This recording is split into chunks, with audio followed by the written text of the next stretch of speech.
Okay, so this is the title of my thesis, Experiences of an Equine Facilitated Psychotherapeutic Intervention, and it's an IPA study. So if you just go on to the next slide, please. This just gives you a little bit of background, a bit of context, I guess, in terms of why I'm looking at exploring the experiences of participants in this type of intervention. And I guess it's really sort of concentrated around two big documents from Future in Mind, Department of Health, and the NHS Long-Term Plan of 2018, looking to build wider evidence-based interventions that are designed to protect and promote children and young people's mental health and emotional well-being. And linked to that is, different authors from sort of the 90s onwards, so Leave and Wise and Chandra and Minkovitz, have all commented about how different it is when you're trying to engage children and young people versus adults in any form of therapeutic intervention. Quite often they're saying that it's, the children and young people are more often than not referred to an intervention by a teacher or another form of authoritative figure, and that in itself might bring problems in terms of engaging them in an intervention, in that they can be problematic because they might have potentially defiant attitudes or explicit opposition towards the goals in the intervention. And to some extent, they may be unaware of any problems or perceive their problems as a problem and view their maybe how they are as normal. So a lot of this is sort of centering around how do we get young people to engage more in a therapeutic intervention when they need the support and they need some help. Animal interventions have, for a long time, again since about the 1990s onwards, been used to support young people and adults in terms of beneficial effects and positive interactions. And it's been suggested that just by having an animal in a therapy room can help ameliorate the initial tension between therapist and client. So they act as that sort of social facilitator, if you like.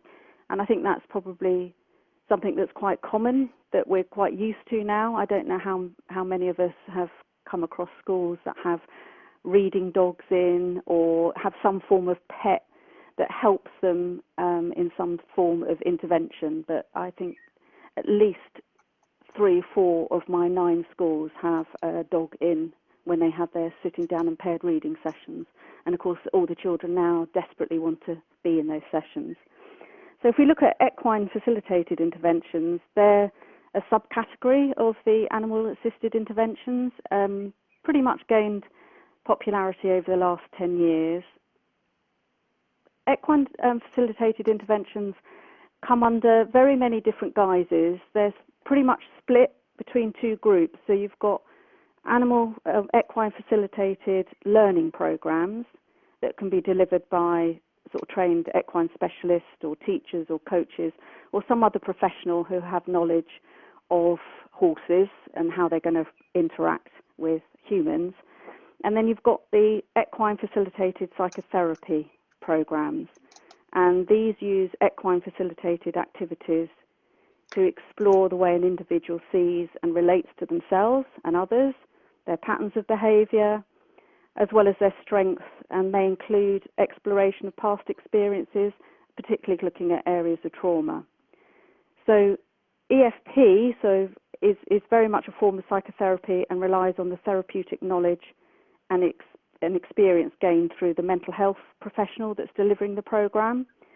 So all EFP programs have to be delivered by a trained equine specialist and an accredited mental health professional. So you will always have 2 facilitators working with the young people. And a lot of the literature around why we think horses are uniquely placed to connect with humans very much sort of bases on the fact that they have very little neocortex or thinking brain, but rely predominantly on their limbic system and their primitive brain. They're highly social herd animals that form strong emotional bonds, and they have a need to attune to each other for reassurance, comfort, or validation of possible dangers. So as prey animals, they're very adept at reading human intent and human emotional reactions. And there's been a body of research that has looked at how horses react to aggressive or anxious humans approaching them, and the horses, apart from their body language changing, their heart rates will increase, and there's been research into the sort of stress hormones like adrenaline and cortisol also increasing in the horses' bodies. So it's very much a reciprocal symbiotic relationship really between the two. If you've got a calm person, you'll have a calm horse. If you've got an anxious person, you'll have an anxious horse. So in that respect, they're quite different from any other animal, because dogs are used a lot in some therapies, but a dog will react and come to you whether you're cross, angry, whatever. They will always connect, where horses will have that disconnect with you if they think that there's something to be frightened of. If there's anxiety present, then they'll distance themselves from you. So if we just move to the next slide, please. Sorry, Kath, which slide should we be on? The rationale? Slide 2. Well, I'm talking slide 2. It's got rationale, lit review, identify gap and aims of the study. Okay. You're coming up to halfway. You're on halfway through now, and could someone keep moving the slides on for us? So if you could stop. Thank you. Okay, we're on rationale now. Thanks. Yeah. So I'll go through this pretty quick then. So looking at previous studies, all aim to establish sort of the social and emotional benefits of some form of equine facilitated intervention. Commonality between the studies very much identified the social support, increases in self-efficacy, self-esteem, developing relationships. Always a common thread through the different literature. However, the difficulty is that all the previous literature, when we're looking at this population of at-risk adolescents, is that it's very much a quantitative approach, in that they're citing the inherent difficulties of engaging this population as a rationale for going the quantitative route. So for me, the literature identified a serious gap in that there's very little qualitative research. There's no research to date sought to explore the experiences of participants, and EFP as a body lacks a firm theoretical and research base. So the aims of the study was to privilege the voice of the young person, to triangulate the experience of the young person by recruiting the adults around them to provide additional information, and to explore how attachment and affect regulation theories can inform EFP practice, and then looking to how to provide additional information for the local authority for evidence of application, and to inform future practice and policy, and to provide EPs with additional knowledge to inform future practice. So research questions are based around experiences of the participants. So what are the experiences of the young person in undergoing an EFP intervention? What are the experiences of professionals have had in facilitating and observing an EFP intervention? And how did the parents of the young people experience and make sense of the intervention? So if we go to next slide, please. Okay. Yep. Yep. Yeah. So methods adopted a qualitative approach and really wanted to really drill down to really understand how the young people are experiencing the intervention. So IPA was adopted as a qualitative tool, and the most recent research from Smith, Flowers and Larkin show that there is a way that you can have a multiperspectival approach to IPA. So that was adopted. So I'm incorporating the narratives from the young people, the professionals who facilitated the intervention, the member of staff from the PRU that came to every session of the intervention, and then the third layer would be the parents. So the intervention itself was run a local riding stable within our local authority, and it consisted of hour-long sessions delivered over a period of 6 weeks. And the sessions were delivered in an enclosed sand area where the horses were allowed to roam free. There's a variety of props that the participants could use, but the model itself involves no riding, and the participants work directly with the horses at ground level. So this enables the participants to work better, to perceive how the horses are reacting and how they work. Data collection was interviews, open interviews with young people, also adopting a Mosaic approach, so I could draw on different elements of data. So they created their own journals, they took photographs, they drew pictures, and all of that was used for, and used IPA analysis to really draw from their accounts what the main themes were. Kath, you've just got a couple of minutes. Yeah. Oh my goodness. Right, findings. Of the two, if we go to the next slide. Yep. So this is the first young person, Nessa. From all the data, from her different contributions, 3 main super-ordinate themes emerged: emerging self-efficacy, developing relationships, and identity. So if we look at the first one, emerging self-efficacy, and I guess it's just how her sense of confidence and self-esteem developed over the session. So some of the things that she was saying was that she recorded in her journal, how I tried again in a slightly different way. I kind of didn't know how to do that, but I figured it out. I learned where everything goes, and I learned something new. So she was really sort of expressing how she was developing her own learning, because it's an experiential approach. And what was interesting is how she made the connection between communicating with the horses and her social communication skills with her peers. So she reported that she got better. She sort of said, I'm terrible at starting up a conversation unless we have something in common. But with horse communication and working with them, I learned how to connect and how to make a start at a conversation. And some of the adults' reflections around her.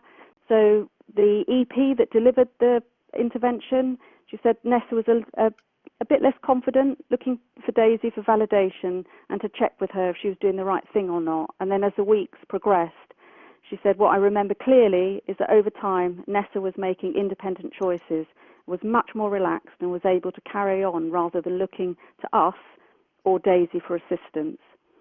And there's obviously a lot more in terms of how she developed her skills. And one of the main things was her being assertive with the horses. And again, one of the facilitators was just saying she was able to practice. When she was assertive, she sort of realized that it didn't affect anything if they didn't like her or not.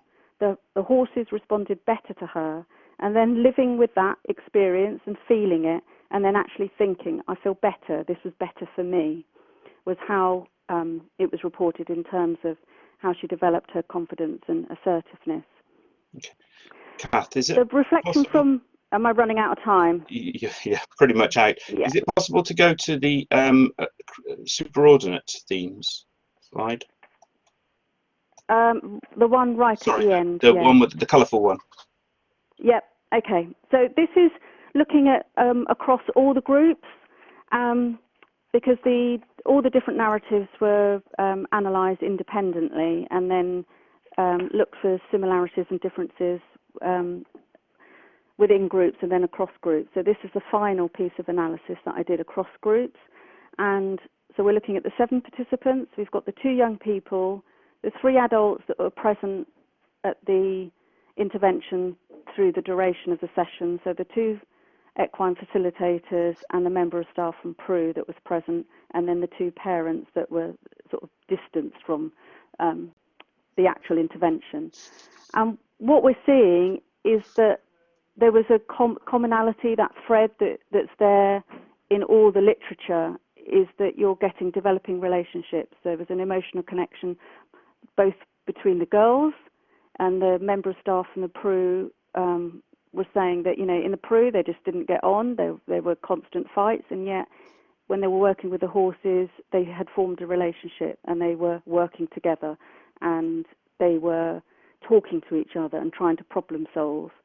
So there was that emotional connection, and the parents were saying that at home the girls were much easier to get on with. One of the parents reported sort of saying, you know, she's just more relaxed, she's not taking it out on her sister anymore, and she's just funnier.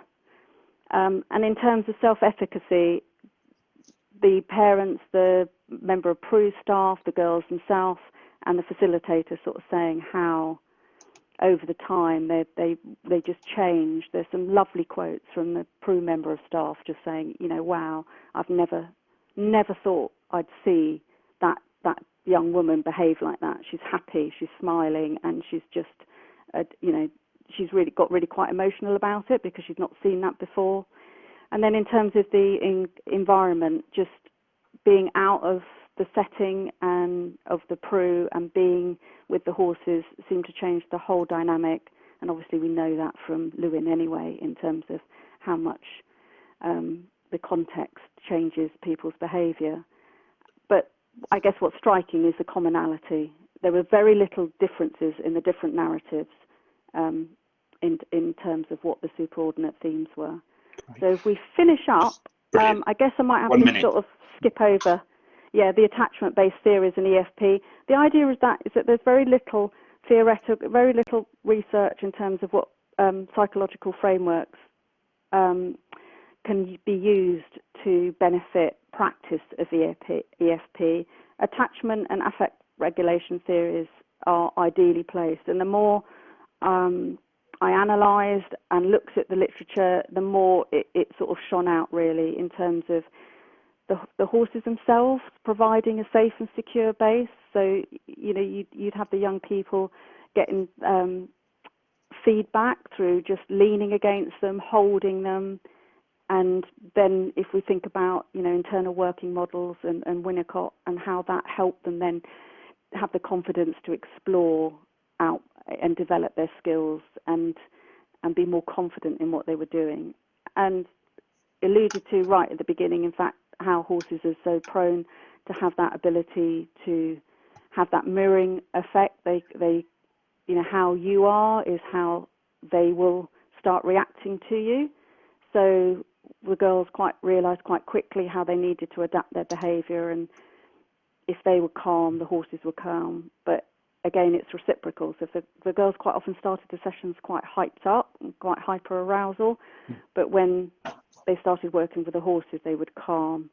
But more importantly, I think it's the mentalising and the reflective functioning. So that's, you know, Peter Fonagy's idea of that development of attachment theory, where they start talking about, oh, I think the horses are thinking this, or I think this is what the horses need. So they're really demonstrating that ability to think out of their own thought process and transfer that onto the animals themselves, and then how they were able to use that to start developing the relationships, not only between themselves, but also within the members of staff back at the PRU.